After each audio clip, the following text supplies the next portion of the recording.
High বন্ধুরা, কেমন আছেন? আশা করি আপনারা ভালোই আছেন। বাচ্চাদের টিফিন এবং লাঞ্চ বক্সে দেওয়ার জন্য সুজি, চিংড়ে আর সবজির একটা খুব সুন্দর রেসিপি বানিয়ে দেখাবো। তার জন্য কি কি নিতে হবে দেখুন। 1 চামচ গোটা জিরে, 1 বাটি সুজি, অল্প চিঁড়েটা আমি আপনাদেরকে এখানে দেখাবার জন্য নিয়েছি। গোটা চিঁড়েটা নেবো না, এর পাউডার নেবো। মানে চিঁড়েটাকে মিক্সারে এইভাবে পিষে একটা পাউডার তৈরি করে নিয়েছি। এই পাউডারটা নিতে হবে। অরগ্যানো, ক্যাপসিকাম, পেঁয়াজ, শুকনো লঙ্কা, গাজর, ধনেপাতা কুচি, টমেটোর কুচি। আমি সব সবজিগুলো অল্প অল্প এখানে নিয়েছি।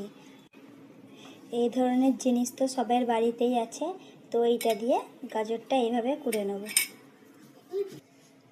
গাজরটা কুড়া হয়ে গেছে। আর হ্যাঁ, আপনাদেরকে এখানে একটা কথা বলে দিই, আপনারা যদি এই নাস্তাটা বেশি বানান তো সবজিগুলো সবই বেশি বেশি নেবেন। অনেক সময় বাড়িতে ক্যাপসিকাম থাকে না, এর বদলে আপনারা কাঁচা লঙ্কাটাও নিতে পারেন। যখন এই নাস্তাটা আপনারা তৈরি করবেন, চিঁড়ের পরিমাণটা কিন্তু কমই রাখবেন। আমি এইখানে 1 বাটি সুজির জন্য 2 চামচ চিঁড়ে পাউডার।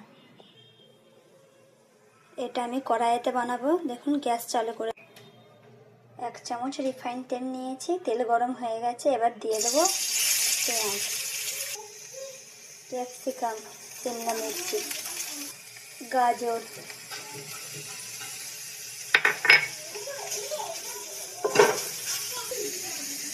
টমেটোর কুচি,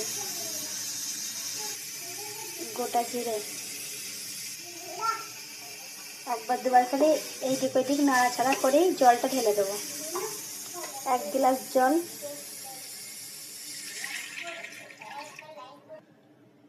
ধনেপাতা কুচি, অল্প অরগ্যানো। এটা দিলেও হবে, না দিলেও হবে। বাড়িতে থাকলে দেবেন, যদি না থাকে তা দিতে হবে না। চিলি ফ্লেক্স শেষ হয়ে গেছে, তার জন্য জুগাড়ু পদ্ধতিতে শুকনো লঙ্কাটা এইভাবে কাঁচি দিয়ে কেটে কুচিয়ে নিয়েছি। এটা দিয়ে দেব। 1 চামচ লবণ। এবার দিয়ে দেব সুজি।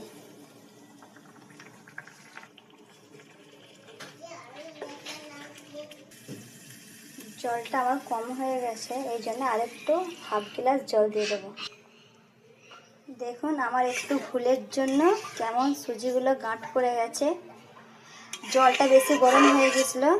জলটা বেশি গরম হলে দেবে না এইভাবে, তাহলে সুজিটা গাঁট পড়ে যাবে। যখন জলটা ঢালবেন